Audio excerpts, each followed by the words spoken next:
Bismillahirrahmanirrahim. Assalamualaikum warahmatullahi wabarakatuh. Innal hamdalillah nahmaduhu wa nasta'inuhu wa nastaghfiruh wa na'udzu billahi min shururi anfusina wa sayyiati a'malina. May yahdihillahu fala mudilla lahu wa may yudlil fala hadiya lahu. Asyhadu an la ilaha illallah wahdahu la syarika lahu wa asyhadu anna Muhammadan abduhu wa rasuluhu la nabiyya ba'dahu. Amma ba'd fa inna asdaqal hadithi kitabullah wa khairul hadi hadi Muhammadin sallallahu alaihi wasallam wa syarrul umuri muhdatsatuha wa kullu muhdatsatin bid'ah wa kullu bid'atin dhalalah wa kullu dhalalatin finnar. Para ikhwan akhwat, bapak dan ibu yang rahmati Allah Subhanahu wa taala, pujian syukur kepada Allah Subhanahu wa taala yang senantiasa memudahkan kepada kita jalan-jalan menuju kebaikan. Semoga Allah senantiasa memberikan keberkahan kepada kita, waktu dan umur kita. Salawat dan salam buat Nabi kita Muhammad sallallahu alaihi wasallam yang telah meninggalkan bagi umatnya berbagai pedoman demi keselamatan kehidupan mereka di dunia maupun di akhirat kelak. Bapak dan Ibu yang rahmati Allah Subhanahu wa taala, pembahasan kita adalah bab yang kelima dari Kitab Tauhid, yaitu bab tafsir tauhid atau babun tafsir tauhid wa syahadat la ilaha illallah. Bab pembahasan tentang tafsir tauhid dan kalimat syahadat la ilaha illallah.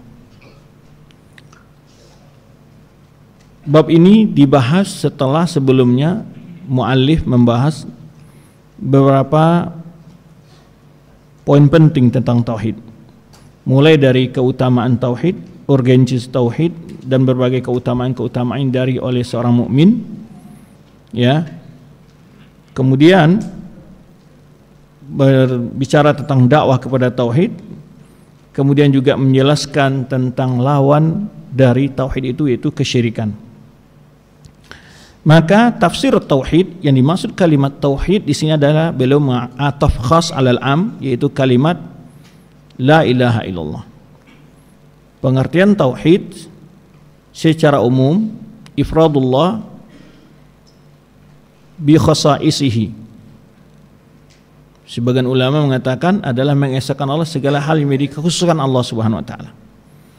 Ada pula yang memberikan definisi ifradullah bi rububiyatihi wa uluhiyatihi wa asmahi wa sifatihi. Mengesahkan Allah dalam rububiyahnya, dalam uluhiyahnya, dan asma dan nama-nama dan serta sifat-sifatnya. Itu pengertian umum. Namun para ulama menjelaskan apabila kalimat tauhid dalam Al-Quran maupun Sunnah, yang lebih sering dimaksud adalah kalimat tauhid uluhiyah. Kenapa tidak ada maksud tauhid rububiyah? Karena semua para nabi memberikan pengertian tauhid yang mereka bawa itu tauhid uluhiyah, mengesahkan Allah dan ibadah. Adapun tauhid rububiyah termasuk yang diyakini oleh orang-orang musyrikin, tetapi keyakinan mereka dalam tauhid rububiyah tidak menjadikan mereka sebagai orang telah bertauhid, karena inti dari tauhid itu adalah mengesahkan Allah dengan ibadah.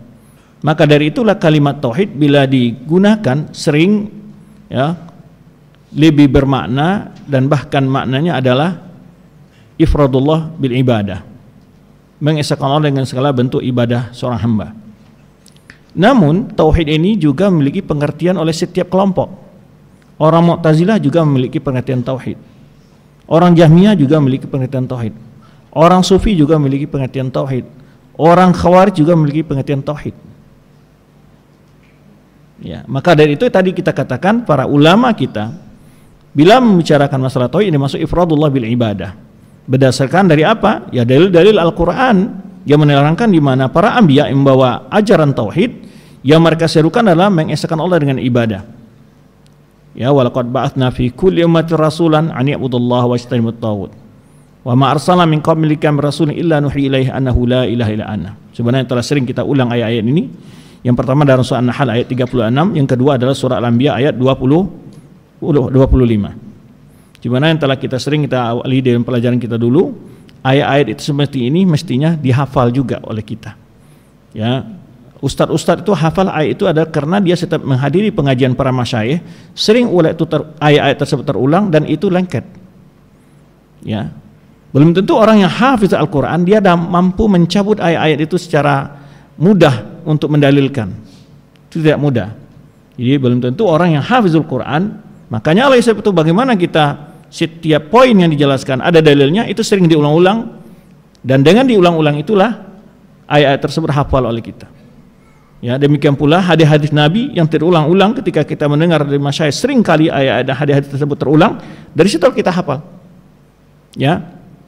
Maka itu pengertian tauhid yang dibawa oleh para anbiya. Demikian pula apa yang telah kita jelaskan sebelum tentang berdakwah kepada tauhid, yaitu berdakwah kepada kalimat la ilaha illallah, mengesahkan Allah dengan ibadah. Sebenarnya dalam hadis Ibnu Abbas ketika Rasulullah SAW mengutus Mu'adz ke Yaman, beliau mengatakan, ya lamma ba'atha Mu'adzan ila al-Yaman faqala lahu innaka ta'ti qauman min ahli kitab falyakun awala ma tad'um ilaihi ila ayyi wahidullah. Ya, engkau akan berdoa di tengah-tengah ahli kitab, maka hendak yang pertama engkau sampaikan, ajarkan, dakwahkan di tengah mereka adalah untuk mengesahkan Allah, bertauhid. Di mana-mana tuh itu kalimat la ilaha illallah, dalam riwayat lain ila syahadati alla ilaha illallah wa anni muhammadar rasulullah. Ya, ini jadi maksud kalimat tauhid itu adalah kalimat mengesahkan Allah dengan segala bentuk ibadah, yaitu yang diatafkan di sini wa syahadati la ilaha illallah.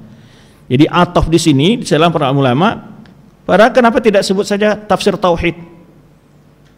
Karena beliau lebih mentakkidkan, maka di ataf khas alal am. Khas itu adalah la ilaha illallah. Sebetulnya maknanya sama, tapi untuk menegaskan bahwa dimaksud dengan tauhid di sini adalah bahwa pengertian tauhid menurut Ahlussunnah Jamaah itu adalah mengesahkan Allah dengan segala bentuk ibadah. Kalau tauhid menurut orang-orang Khawarij, apalagi orang Khawarij kontemporer, mereka mengatakan adalah ifradullah bil hakimiyah. Bahwa kita hanya menegakkan hukum Allah. Orang yang tidak menegakkan hukum Allah kafir. Nah, itu. Kemudian orang-orang sufi ifradullah bil ibadah, tauhid menurut mereka apa? Yaitu sampai pada tingkat hakikat bersatunya hamba dengan Tuhan, atau disebut dengan wahdatul wujud. Tidak ada lagi makhluk, tidak ada lagi Tuhan, semuanya menjadi satu. Itu tauhid mereka. Ya. Nah, tauhid menurut orang Mu'tazilah adalah yaitu menafikan sifat-sifat Allah. Tauhid menurut orang Jahmiyah adalah mengingkari nama dan sifat-sifat Allah. Jadi kalau ada itu dakwah juga menjelaskan tauhid, tapi tauhid versi apa? Ya, maka di sini kenapa judulnya tafsir tauhid wa syahadati alla ilaha illallah, itulah maksudnya. Bahwa pengertian tauhid itu adalah kalimat tauhid itu adalah mengesahkan Allah dengan ibadah. Taib. Sebetulnya dua lafaz itu saling melengkapi gitu, atau bisa juga digunakan salah satunya. Tapi untuk lebih menegaskan, maka ketika adanya atal akhas alal am, tujuan untuk menjelaskan dan menegaskan ya pengertian tauhid di dalam bab ini. Taib. Setelah itu beliau menyebutkan, ya setelah beliau membahas sebelumnya dalam bab-bab sebelumnya, ya yaitu tentang urgensi tauhid, ya kemudian juga keutamaan tauhid, kemudian beliau menjelaskan tentang pentingnya berdakwah kepada tauhid, kemudian lawan dari tauhid tersebut. Maka tentu kita pengen tahu lagi, apa itu yang dimaksud dengan tauhid itu, apa saja bentuk ibadah-ibadah yang harus diesahkan Allah dengannya. Maka bab ini setelahnya nanti itu rincian tentang tafsir tauhid. Maka di akhir bab beliau mengatakan bahwa penjelasan tafsir tauhid ini dilengkapi oleh bab-bab berikutnya. Bab-bab berikutnya. Nah, maka bicara nanti tentang apa? Tentang mahabbah, tawakal, dzabah, wan nazar, ya, nyembelih, bernazar, segala macam bentuk hal ya yang terjebak sebagian kaum muslimin di dalamnya, ya dia jatuh kepada kesyirikan, termasuk hukum sihir, kahana, jimat, jampi-jampi dan segala macamnya. Itu akan dijelaskan pada bab-bab berikutnya nanti. Nah, maka pertama beliau mengutip firman Allah Subhanahu wa taala, yaitu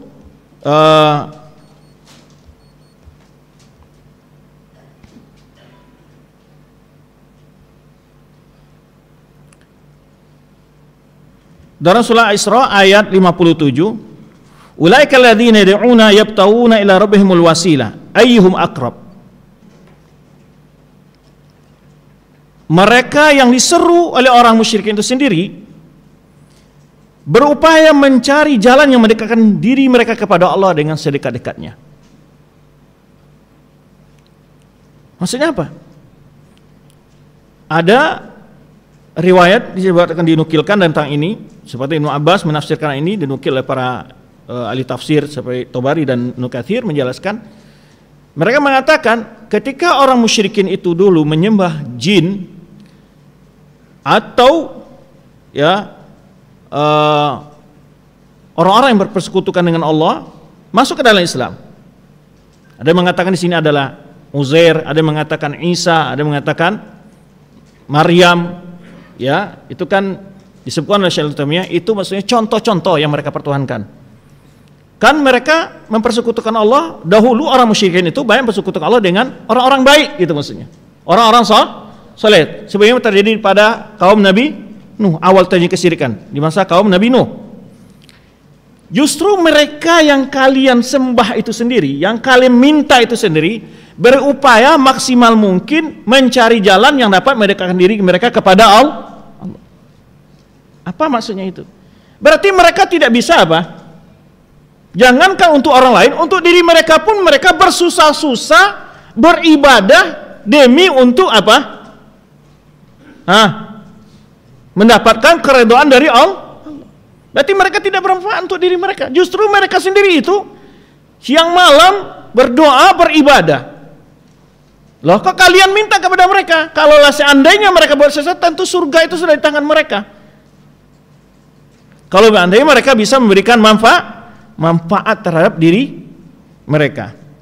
Maka ini ayat ini dijelaskan oleh para pensyurah seperti Syekh Sulaiman, ya, cucu dari Syekh Muhammad Wahab, ini menjelaskan di sini ketika Allah Subhanahu wa taala menjelaskan ayat tersebut, sebelumnya itu Allah memerintahkan, ya,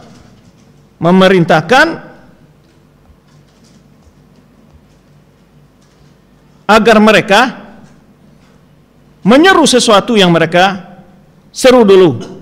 Qul ud'u alladziina za'amtum min dunillah, qul ud'u alladziina za'amtum min dunihi. Kata Allah, katakan hai Muhammad, serulah orang-orang yang kalian sangka, yang kalian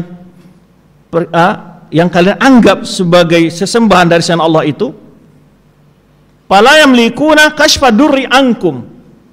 Tidak akan bisa sedikit pun mengangkat bahaya dari kalian. Menghilangkan bahaya kan tidak akan bisa. Itu ayat yang sebelumnya. Jadi berkait dengan itu.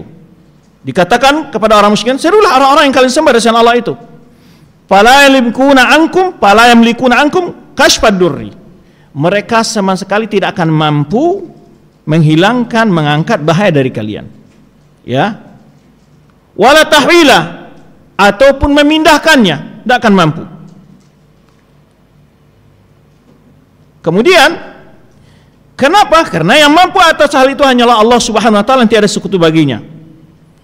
Makanya Ibnu Abbas ini dinukilkan oleh Al-Aufi menyebutkan tentang ayat ini, karena al-syirki yaquluna na'budul malaikata wal masiha wa uzaira. Ini tadi disebutkan ayat tadi, kami menyembah malaikat, Masih, Isa al-Masih, Uzair. Wahum, itulah ini maksud ayat yang tadi kita bacakan, alladzina yad'una yabtawuna, ya, ulaika alladzina yad'una yabtawuna ila rabbihimul wasilah. Mereka seru itu sendiri, justru mereka itu berupaya mencari jalan yang dapat mendekatkan mereka kepada Allah, wa yarjuna rahmatahu, karena mereka berharap rahmat Allah, wa yakhafuna adzabahu, dan juga karena mereka takut terhadap azab Allah. Apa maksud di sini?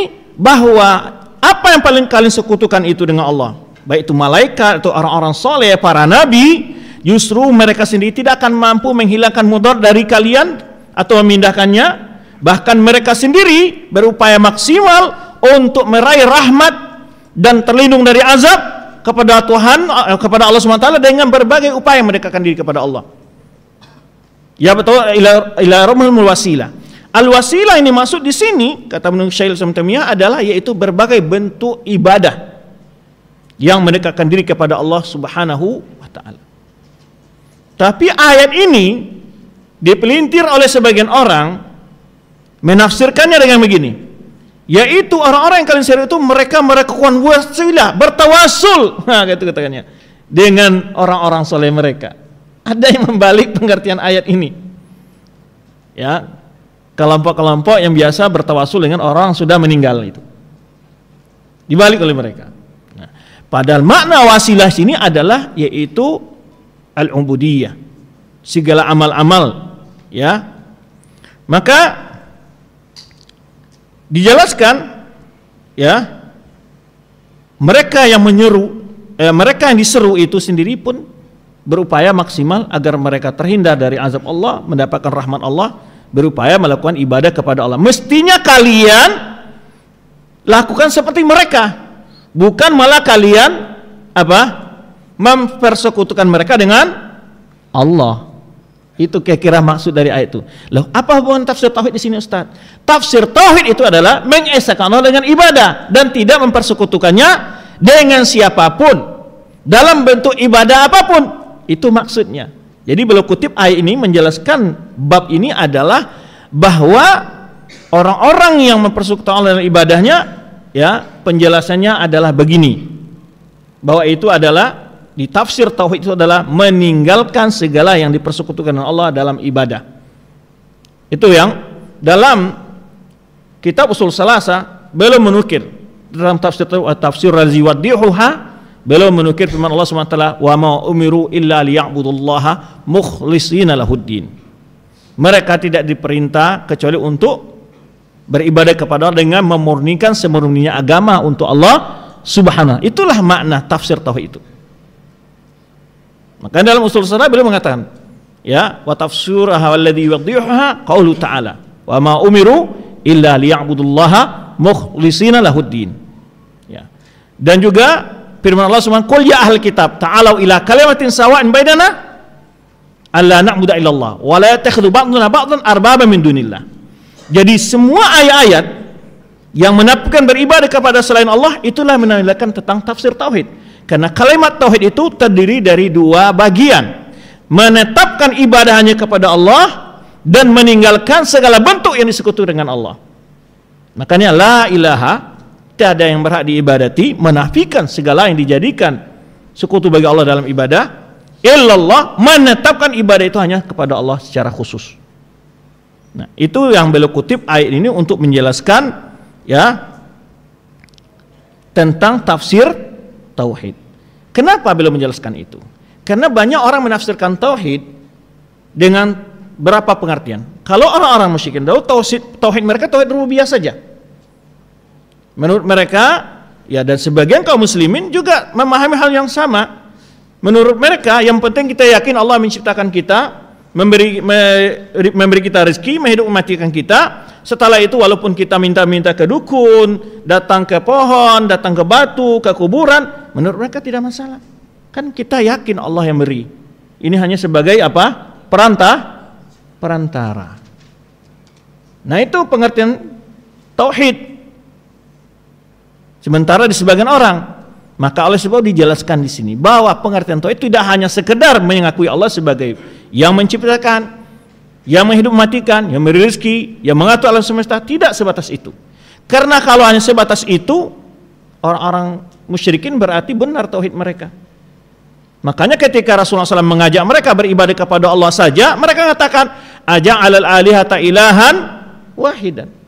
Apakah Muhammad ini akan menjadikan sesembahan kita yang banyak menjadi satu? Di sesembahan mereka kritik. Ya, kalau mereka ditanya wala in sa'altahum man khalaqahum la yaquluna Allah, dalam surah Az-Zukhruf ayat 87, jika engkau bertanya kepada mereka siapa yang menciptakan mereka, mereka jawab Allah. Dalam surah Luqman ayat 25, wala in sa'altahum man khalaqas samawati wal ardh la yaquluna Allah, jika engkau bertanya kepada mereka siapa yang menciptakan langit dan bumi, mereka pasti jawab Allah. Dan bahkan tidak ada dari makhluk ini yang mengaku sebagai Tuhan seperti Fir'aun dan Namrud pun tidak pernah mengaku bahwa dia menciptakan manusia, dia menciptakan langit dan bumi. Dan dia tidak pernah mengaku sebagai Rabbul Alamin, cuma dia ngaku sebagai Tuhan rakyatnya saja. Ya, makanya kenapa Allah menjadikan matahari dan bulan sebagai tanda-tanda kemahakuasaan Allah dan mewajibkan hanya Allah saja yang disembah. Wa min ayatihi al-lail wan nahar wasyamsu wal qamar la tasjudu lisyamsi wala lil qamari. Di antara tanda kebesaran Allah itu adalah malam dan siang, matahari dan bulan. Jangan sujud kepada matahari dan bulan. Wasjudu lillahi alladzi khalaqahunna. Sujudlah kepada Allah yang menciptakannya. Kenapa di situ diambil malam dan siang, matahari dan bulan, Ustaz? Bukan yang menciptakan harimau, menciptakan manusia, jin. Kenapa tidak itu? Karena ini sangat nyata oleh orang yang tidak berpendidikan sekalipun. Adakah yang mampu selain Allah mengatur malam dan siang?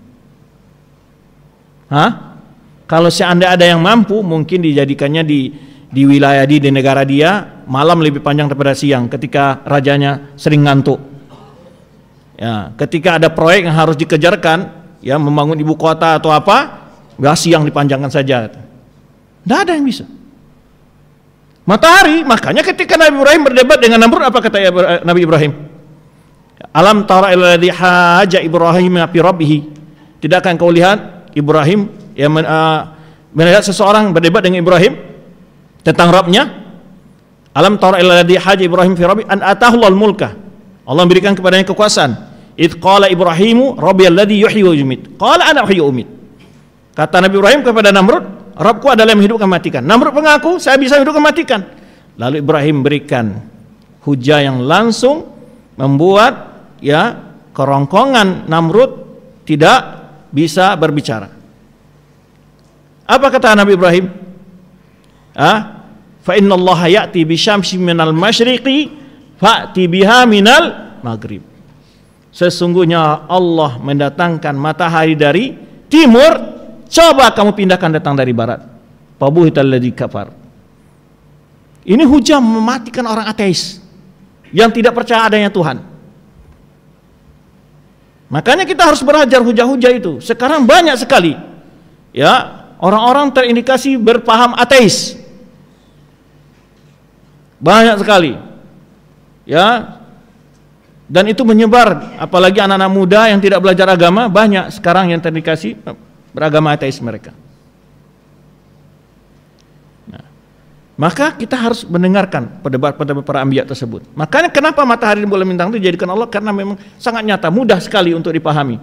Tidak perlu dia seorang profesor untuk menggali dalil itu. Ya, malam dan siang semua orang merasakannya. Matahari dilihat di mana-mana. Ya kan? Kalau disebutkan onta di Indonesia nggak ada onta namanya, ya kan? Tapi malam dan siang. Ya, matahari dan bulan. Nah, Allah menjadikan hujjah atas kekuasaannya itu bahwa hanya yang berhak ibadah itu Allah saja. Kenapa? Karena tidak ada yang berkuasa seperti Allah. Nah, ini yang dimaksud di sini. Adakah yang berkuasa dapat mengangkat bahaya dari dirinya? Ya, setiap yang kalian sembah selain Allah itu dari orang-orang sebelum kalian itu mati semua sekarang. Kalau seandainya dapat dia membuang keburukan dari dirinya, sungguh dia tidak akan pernah mati. Kashfad durri, menolak bahaya dari dirinya nggak bisa dia. Ya, atau memindahkan, ya, dia sakit kanker pindah sama orang, nggak bisa dia. Nah, ini kemahakuasaan Allah. Maka ketika itulah, ya, dijelaskan justru hamba-hamba yang kalian sekutukan dengan Allah itu mereka sendiri pun sangat tunduk dan takut kepada Allah, berharap hanya kepada Allah. Mestinya kalian itu seperti mereka itu, bukan malah minta-minta kepada mereka. Kenapa? Karena mereka tidak dapat memberi apa-apa. Jangankan untuk orang lain, diri mereka sendiri aja mereka susah beribadah siang malam demi untuk selamat dari azab Allah dan mendapat rahmat Allah. Ya, yarjuna rahmatahu wa yakhafuna adzabah. Taib. Ini beberapa riwayat disebutkan, diantaranya seperti dalam Bukhari dari Ibnu Mas'ud dalam ayat ini, nasu minal jinni kanu ya'buduna fa aslamu. Jadi kisahnya apa ini ayat ini? Ya, dulu ada jin, ya kalau kita ke manusia dari golongan jin, ya kalau manusia bukan dari golongan jin kan, tapi bahasa Arab nasu minal jin maksudnya orang dari ini ada bangsa jin yang disembah lalu masuk Islam. Kana nasu minal insi ya'buduna nasa minal jin. Jadi ada manusia yang menyembah jin. Lalu jin itu masuk Islam. Wa tamassaka haula bidinihim. Mereka masih tetap menyembah jin yang mereka sembah tadi. Atau tadi yang disebutkan adalah orang-orang yang bersekutukan seperti siapa tadi? Uzair, Isa atau malaikat. Taib, atau Maryam. Ini juga terdapat dari beberapa riwayat dari Ibnu Abbas tentang ayat tersebut. Penjelasannya. Taib. Berikutnya beliau menukil firman Allah Subhanahu wa taala dalam surat Az-Zukhruf ayat 26 sampai 27. Ya. Wa idz qala Ibrahimu li abihi wa qaumihi innani bara'u mimma ta'budun illa alladzi fatarani fa innahu sayahdini. Ini ayat ini ada nafi dan isbat. Bahkan ulama mengatakan makna ayat ini makna kalimat tauhid. Mana tauhidnya? Innani bara'u mimma ta'budun. La ilaha illa alladzi fatarani illallah. Ya. Maksud kalimat tauhid itu apa? Kalian berlepas diri dari semua yang disembah oleh orang musyrikin. Tapi orang musyrikin itu ada menyembah Allah, makanya Nabi Ibrahim mengecualikan disembah di antara mereka sembah itu illallah. Berarti orang-orang musyrikin di masa Nabi Ibrahim itu juga menyembah Allah. Maka dikecualikanlah di antara sesembahan mereka itu kecuali Allah.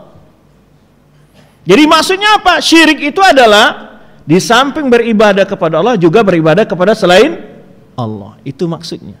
Kenapa? Karena ada pemaham sebagian orang di tengah masyarakat, ya, orang-orang Islam, dia salat kepada Allah, zakat ikhlas pada Allah, haji ikhlas pada Allah, ya, bersedekah, ya, berdoa, bernazar semua pada Allah. Cuma sesekali-kali datang ke kuburan minta berkah.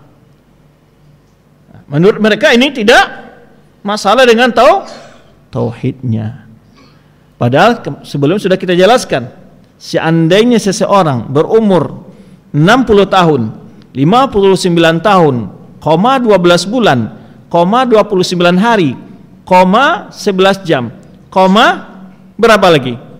59 detik, ya, 1 detik berbuat syirik. Ya, 1 detik aja buat syirik. Itu apa? Jadi artinya apa? Memang total semua ibadah itu kepada Allah. Ini yang dimaksud di sini. Ya. Artinya di sini kita harus belajar apa itu ibadah. Itu yang pertama juga harus kita pelajari. Mau mengesahkan Allah dengan apa kamu mengesahkan Allah? Ya dengan ibadah. Sedang tidak belajar apa itu ibadah-ibadah yang harus Allah diesahkannya. Makanya dalam kitab Usul Salasa itu beliau sebutkan wa anwa' wal ibadatu lati amar Allah biha mislul Islam wal iman wal ihsan. Wa minhu ad-du'a wal khauf wal raja wal khasyati wal raghbati wal rahbati wal isti'ata wal istighatha. Beliau rinci itu semua supaya tahu apa sih bentuk-bentuk ibadat. Sekarang kami sudah tahu ya Ustaz, kita harus mengesahkan Allah dengan ibadah. Tapi juga berbuat syirik kepada Allah karena dia tidak menganggap itu sebagai ibadah. Bahkan ada sebagian dari orang-orang yang membela paham seperti ini, mereka katakan doa itu bukan ibadah katanya. Lalu dikutip oleh dia firman Allah. Ini saya baca kitabnya dia, ya, ketika wad'u syuhada'akum min dunillah. Ini kan boleh menyuruh selain Allah katanya. Coba lihat, setan membisikkan kepada dia hujah-hujah yang batil itu. Ketika dalam surah Baqarah kan Allah katakan wa in kuntum fi raibin mimma nazzalna 'ala 'abdina fa'tu bi suratin min mislihi wad'u syuhada'akum. Dia ini doa ini, boleh berdoa. Dia tidak bisa dibedakan antara Allah suruh meminta tolong, serulah orang-orang yang kalian. Ini bukan doa di sini. Nah, inilah model-modelnya kalau kita tidak belajar akan habis kita ditipu oleh orang-orang seperti ini. Ini Allah menyuruh kita menyuruh selainnya katanya. Wa syuhada'akum min dunillah katanya. Nah, ini ayat mulai kan menyuruh selain Allah katanya. Nah, subhanallah. Ya. Nah, ini hal-hal yang harus kita ketahui secara rinci. Karena dengan kemajuan teknologi sekarang, semua orang berbual di media. Yang anehnya sebagian ikhwan-ikhwan ini ada yang penasaran, suka dengar-dengar juga. Sudah jelas ini orang, ya, pemahamannya sudah jelas, ya, kacau. Juga ada yang suka dengan dengaran. Terus setelah itu dikirim videonya ke Ustadz tuh. Ustadz, ini apa jawaban syubhatnya? Ya, itulah kerjanya terus tuh. Ya, saya sering dapat begitu. Ya, Dia tontonlah si fulan yang pernah saya debat itu, Ustadz, ini apa jawabannya? Dia bilang ini. Gitu. Itu kerjanya. Padahal mestinya apa? Jauhi, bukan untuk didengar-dengarkan. Apalagi kita tidak punya ilmu. Ya. Dia punya hujah-hujah yang juga sebagaimana Allah katakan bahwa antara setan dari golongan antara setan golongan jin dan setan golongan manusia saling bekerja sama. Kadang-kadang dia dibisikkan ke otaknya oleh setan. Nah, ini hujahnya buat kamu. Gimana tadi orang-orang Khawarij, orang-orang ahli sesat kan punya hujah-hujah juga dia. Baik Qadariyah, baik Murji'ah, semua mereka hujah dengan Al-Qur'an dan Sunnah. Tetapi pemahamannya ini yang tidak sesuai dengan apa yang dijelaskan oleh para sahabat dan para ulama-ulama mengikuti para sahabat. Nah, ketika disini wa qala Ibrahimu li abihi, kita Ibrahim berkata kepada ayahnya, wa qaumihi, dan kaumnya, innani baraun. Ini contoh Allah mengkisahkan ini. Ya, laqad kana lakum fi Ibrahim waladina ma'ahu wa laqad kana lakum uswatun hasanatun fi Ibrahim waladina ma'ahu. Ya. Ini Allah mencontohkan kisah Nabi Ibrahim agar kita mengambil ibrah. Bagaimana Nabi Ibrahim itu berjuang mendekatkan tauhid ini. Saya berlepas diri apa yang kalian sembah. Illalladzi fatarani, kecuali zat yang telah menciptakan itu, yaitu Allah Subhanahu wa taala. Jadi maksud di sini apa? Yaitu meninggalkan segala yang diibadati oleh orang-orang musyrikin, berlepas diri bara illalladzi fatarani, kecuali Allah yang telah menciptakan kita. Maka oleh sebab itu, ya ayyuhan nasu ubudu rabbakumul ladzi khalaqakum, sembahlah Rabb yang telah menciptakan kalian. Adakah menciptakan kita selain Allah? Tidak ada, maka tidak berhak untuk diibadati. Nah, setelah itu kalau perlu kita belajar apa sih bentuk-bentuk ibadah. Nah, kadang-kadang orang mengatakan, mana pula ibadah itu? Kan sedekah laut namanya. Nah, kan? Sebagai terima kasih. Itu yang memberikan hujah segini bukan orang bodoh. Ya, orang tamat dari Mekah sana, di Universitas Muwakkarah dia tamatnya. Berikan hujah itu, membela pandangan-pandangan itu biasa, sedekah laut, tanda terima kasih. Kita kan boleh bersedekah. Ini sedekah pada jin katanya. Diberikan hujah-hujah seperti itu oleh dia. Ya. Nah, ini kalau kita tidak belajar. Nah, banyak dipelintir-pelintir oleh orang sekarang pemahaman-pemahaman seperti ini. Maka kalau kita tidak belajar, ya terjerumus kita ke dalam pemahaman-pemahaman yang menyimpang dari akidah tauhid tersebut. Maka kita wajib berlepas diri sebenarnya meninggalkan, itulah makna la ilaha. Nah, itu yang dimaksud tafsir tauhid tadi. Ingin dijelaskan. Karena banyak orang memahami tauhid itu sekedar hanya melafadzkan dengan lisan tapi tidak mengetahui apa makna dan tafsirnya, itu yang masalah. Sehingga ada mengatakan tiada Tuhan selain Allah. Ya. Dan juga orang ahlu kalam mengatakan la khaliqa illallah. Bahkan mereka mengatakan Allah akhassu sifat al-ikhtira'. Nah, itu mereka sebutkan hal seperti itu. Tiada pencipta selain Allah. Kalau kita tidak belajar, maka kita tidak tahu. Tiada pencipta selain Allah. Kalau begitu orang-orang musyrikin tadi nggak salah mereka berarti. Kan mereka ngakui Allah yang menciptakan mereka. Siapa yang menciptakan bumi? Nah, disinilah menunjukkan bagaimana orang musyrikin di masa Rasulullah memang tahu tentang makna tauhid. Maka mereka enggan mengatakannya. Maka mereka komentari, aja'alal alihata ilahan wahidan. Berarti makna ilah itu apa? Ma'bud, bukan khaliq. Kalau khaliq, jawabannya benar orang musyrikin. Wala in sa'altahum man khalaq yaqulun Allah.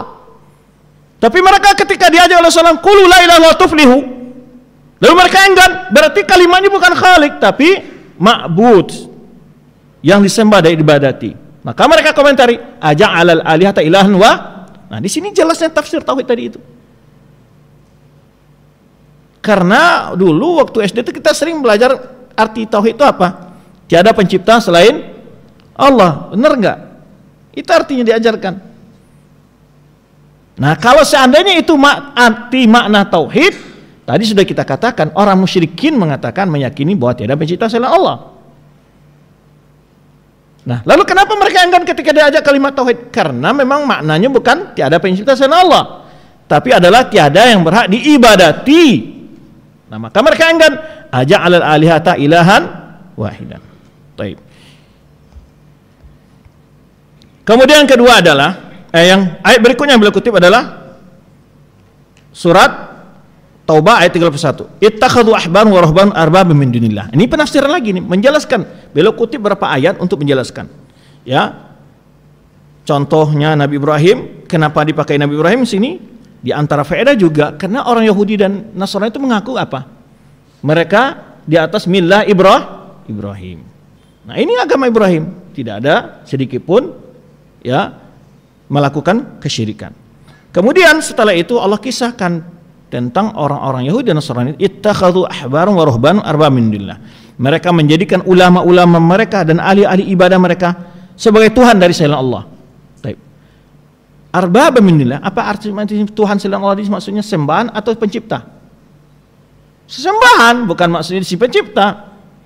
Bukan mereka meyakini bahwa ulama-ulama mereka itu yang menciptakan langit dan bumi, tidak. Maka arbab di sini maksud adalah sesembahan dari selain Allah. Lalu kenapa disebut arbab tidak ilah? Karena kesyirikan mereka salah satunya sebenarnya diwakilkan oleh Adi bin Hatim.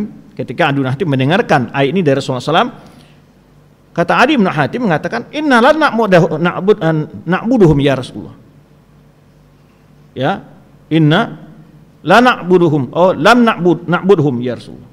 Kami tidak menyembah mereka Rasulullah. Kalau Rasul mengatakan, bukankah mereka bila menghalalkan sesuatu yang haram, kalian haramkan, dan bila mengharamkan sesuatu yang halal, yang haram dihalalkan, yang halal diharamkan, ya, ketika dia menghalalkan yang haram, kalian ikut menghalalkan, ya, ketika dia mengharamkan yang halal, kalian ikut menghalalkan.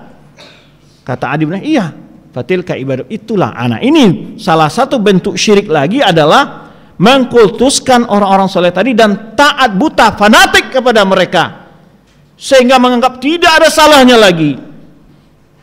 Nah, ini ada model orang beragama di sini. Nah, model seperti ini adalah modelnya beragamanya ahlul kitab, yaitu mereka taat buta kepada ulama-ulama mereka. Nah, apa mereka beribadah? Tidak, yaitu mentaati fatwa-fatwa mereka yang jelas-jelas menentang hukum Allah. Itu yang dimaksud oleh ayat ini. Jadi maksud ibadah itu tadi termasuk taat, itu kan ibadah. Maka disebutkan sama ada nama syirkut ta'ah. Mentaati ulama seperti mentaati Allah atau mentaati Rasulullah SAW, semua perkataannya benar, diterima semua. Ya. Nah, ini sikapnya orang-orang. Nah, ini dijelaskanlah per poin oleh beliau dengan berdalil dari Al-Quran ini, sikap-sikap syirik itu. Mereka menjadikan, karena kenapa disebut arbab? Karena tadi sebab syirik mereka itu adalah berhubungan dengan sifat rububiyah Allah. Karena yang berhak menghalal itu hanyalah Allah, yang mengharamkan itu hanya Allah. Yang berhak menurunkan syariat itu hanya Allah Subhanahu wa taala. Lalu dijadikanlah ulamanya sebagai tandingan bagi Allah dalam menghalalkan sesuatu atau mengharamkan sesuatu. Fatilka ibadatuhum, kata Rasulullah, itulah bentuk ibadah kalian kepadanya.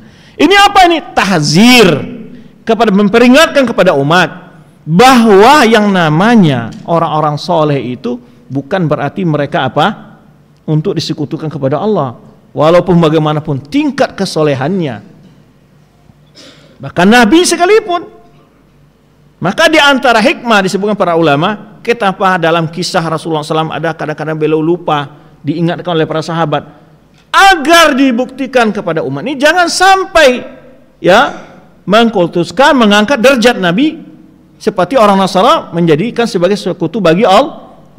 Itu di antara hikmah. Ya, maka dalam Al-Quran ada ayat-ayat yang menegur abasa wa tawalla ketika Rasulullah bermuka masam kepada Ibnu Ummi Maktum. Nah, itu di antara hikmahnya Allah menceritakan hal itu, dan terjadi kejadian itu adalah menunjukkan in kul innama ana basyarum mithlukum yuha ilaiha annama ilahukum ilahun wahid. Aku ini, kata Rasul, katakanlah aku ini hanya manusia, manusia seperti kalian, cuma bedanya aku dan kalian itu aku diberi wahyu oleh Allah SWT. Annama ilahukum ilahun wahid, tiada yang berhak kalian sembah kecuali Tuhan kalian itu hanya yang satu. Itu ditegaskan. Nah, Sekarang ini ada orang yang begitu oper dalam memuji Rasulullah SAW, mengatakan wa inna min ilmika ilmullahi wal qalami. Dikatakan di antara sebagian ilmu itu adalah ya Rasulullah, yaitu ilmu qalam dan ilmu lauh mahfuz. Berarti Rasulullah SAW mengetahui semua yang ada di lauh mahfuz. Ini over. Nah, inilah bentuk-bentuk yang jangan sampai mempersekutukan ulama dengan Allah. Apa bentuknya? Mentaati fatwa-fatwa mereka yang menyelisih hukum Allah Subhanahu wa taala. Tapi kalau orang-orang Khawarij ini mengatakan, ini dipaling oleh dia ayat ini, mentaati taatul hukam, ya, diputar oleh dia. Padahal ayat ini adalah menegur bila melakukan kesalahan seorang alim menentang hukum Allah tidak boleh ditaati, bukan hanya para penguasa, ya. Dan untuk bicara masalah hukum orang berhukum dengan hukum Allah, ini ada tafsirnya nanti setelah azan. Wallahu a'lam bishawab. Tafadhal azan.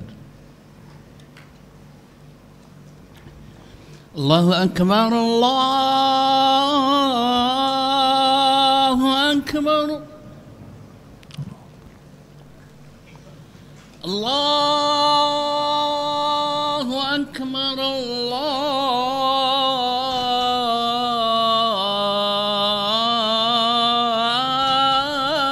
Allahu akbar. Allahu akbar, Allahu akbar. Asyhadu an la ilaha illallah. Asyhadu an la ilaha illallah. Asyhadu an la ilaha illallah. Asyhadu an la ilaha illallah. Asyhadu anna Muhammadar Rasulullah. Asyhadu an la ilaha illallah. Asyhadu anna Muhammadar Rasulullah.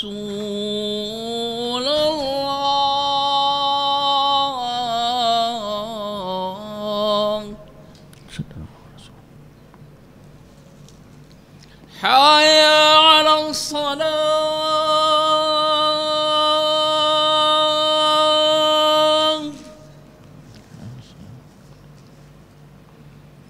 Hayya 'alas salah.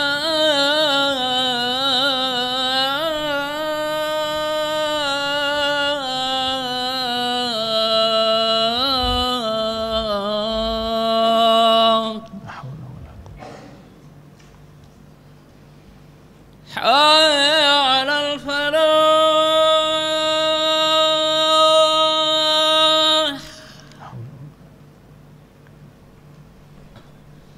حي على الفلاح.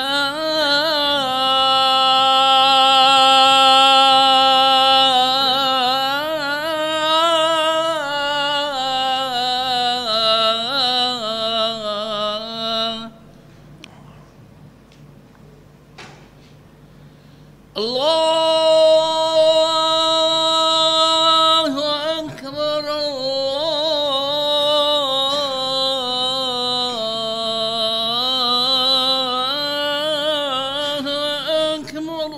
الله أكبر. Allahu akbar, Allahu akbar.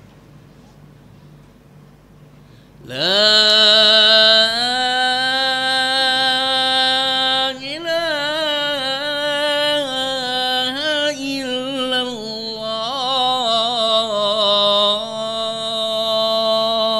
La ilaha illallah Muhammadar Rasulullah sallallahu alaihi wasallam. Salli ala Muhammad wa ala Muhammad kama shallaita ala Ibrahim wa ala Ibrahim wa barik ala Muhammad wa ala ali Muhammad kama barakta. Allahumma rabb hadhihi wa salatil qiyamah.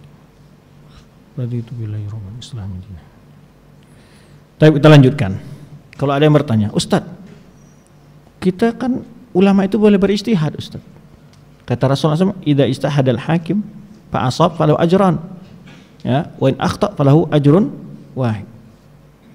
Berarti kan boleh kita mentaati ulama Ustaz.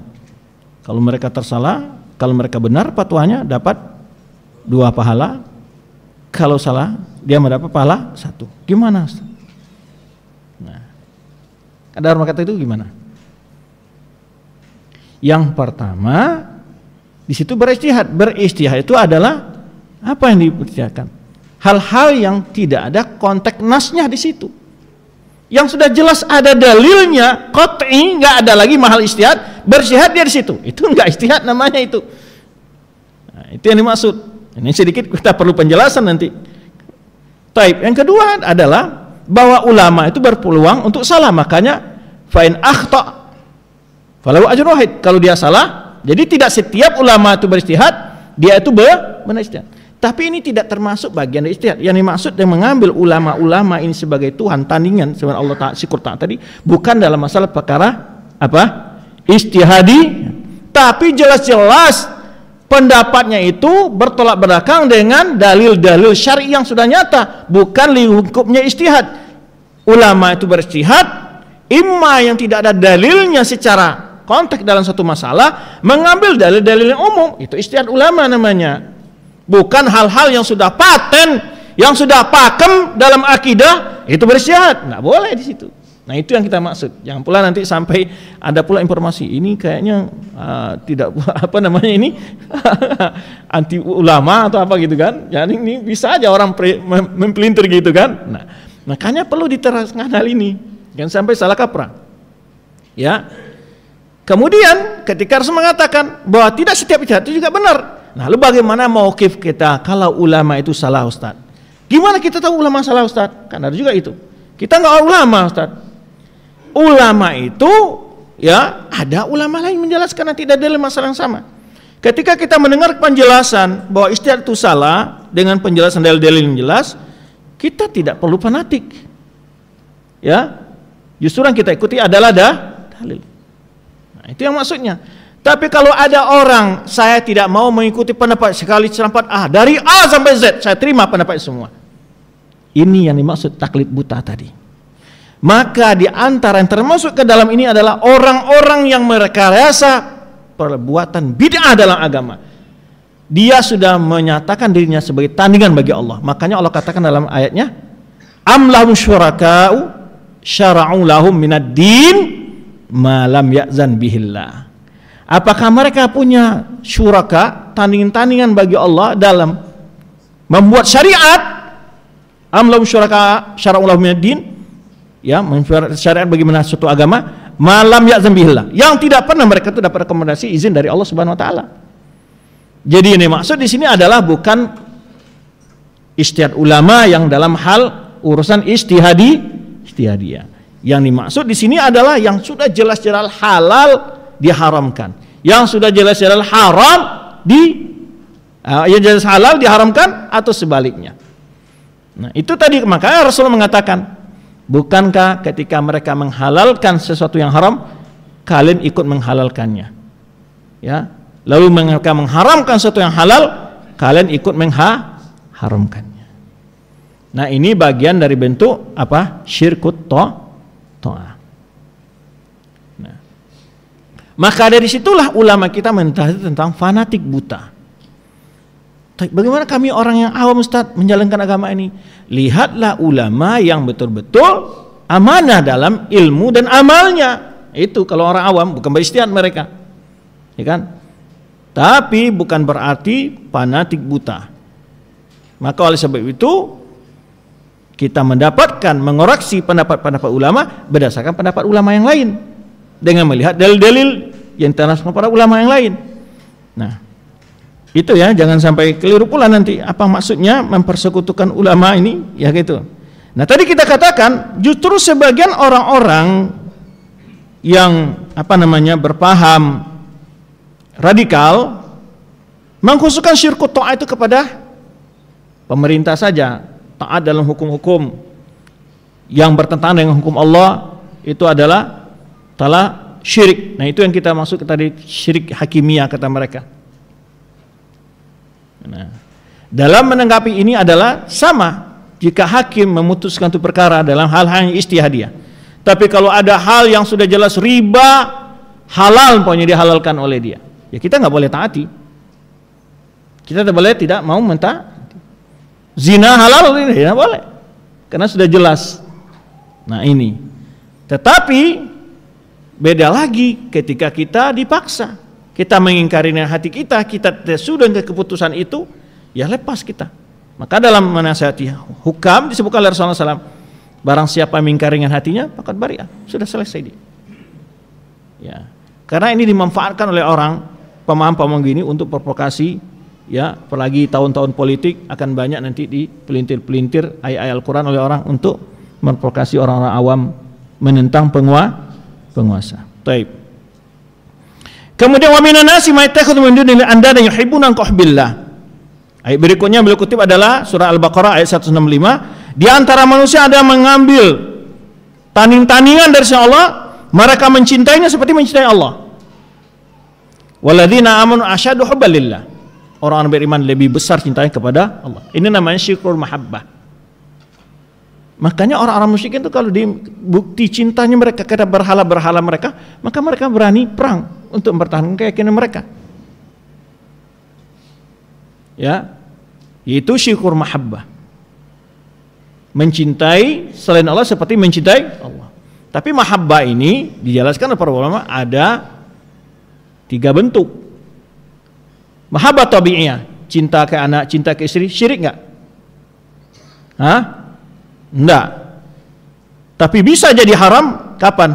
Bila cinta kepada anak melalaikan dari menjalankan ketaatan kepada Allah. Nah, jadi syirik, haram dia. Tapi kalau sudah jadi cinta kepada pemimpin, cinta kepada ulama, cinta kepada anak pun melebihi cinta kepada Allah, itu baru syirik. Apa bentuknya Ustaz? Ya, dia karena cinta kepada anaknya, diajak oleh anaknya pindah agama, mau dia, atau sebaliknya. Ya, nah, ada orang-orang musyrik itu mencintai sesuatu yang mereka sekutukan dengan Allah itu seperti mencintai Allah. Tallahi inna kunna la fi dhalal mubin id nusawwikum bi rabbil alamin. Mereka mengaku sendiri di akhirat kelak akan melakukan pengakuan demi Allah, sungguh kami dalam kisah nyata ketika kami menyamakan kamu dengan Allah dalam mencintai kalian sama seperti mencintai Allah. Maka kemudian tadi sudah tabi'iyah, cinta tabi'iyah. Tidak masalah cinta kepada anak, cinta harta tidak masalah. Zuina lil ladzina hubbus syahawati minan nisa'i wal bani wal qanatir muqantari minadh dhahab wal fiddah. Tetapi yang dilarang adalah menyebabkan kecintaan itu melalaikan dari perintah Allah, atau sampai demi kecintaan itu menyebabkan melakukan penentangan dari Allah, ini bisa jatuh kepada kesyirikan. Maka orang beriman dia lebih cinta kepada Allah Subhanahu wa taala. Ya, maka dia kita lihat bagaimana para sahabat demi cinta kepada Allah dia korban jiwa raganya bahkan segala apa yang dimilikinya. Dia tinggalkan harta mereka yang ada di Mekah berhijrah. Ini demi cinta kepada Allah Subhanahu wa taala. Karena cinta itulah orang-orang mau bangun malam dengan cintanya kepada Allah Subhanahu wa taala. Ya. Tetapi cinta kepada Allah itu bukan berarti menyelisih sunnah Rasulullah SAW. Karena ada juga di sebagian kelompok orang sufi mengaku cinta kepada Allah, tetapi dengan cara-cara tidak sesuai dengan sunnah Rasulullah SAW. Dan ini yang dikoreksi oleh Allah Subhanahu wa taala dalam surah Al-Imran, "Qul in kuntum tuhibbunallah fattabi'uni yuhibbukumullah." Kalau kalian mengaku cinta kepada Allah, ikuti aku, kata Rasulullah SAW. Ikuti Rasulullah SAW dalam menjelaskan cinta tadi. Bukan dengan cara melakukan ibadah-ibadah yang tidak ada tuntunan Rasulullah SAW. Buktikanlah cinta itu dengan melakukan sunnah. Itu singkatnya katanya. Yaitu kalau kamu cinta kepada Allah, ikuti sunnah Rasulullah SAW. Bukan yang melakukan hal-hal. Nah, di sini kita lihat ada orang yang bentuk cintanya kepada gurunya kadang-kadang melebihi. Banyak di YouTube. Ada yang sampai sujud, ada yang sampai menjilat telapak kakinya dan macam-macam. Ya, nah ini mempersekutukan Allah ya dengan guru-gurunya.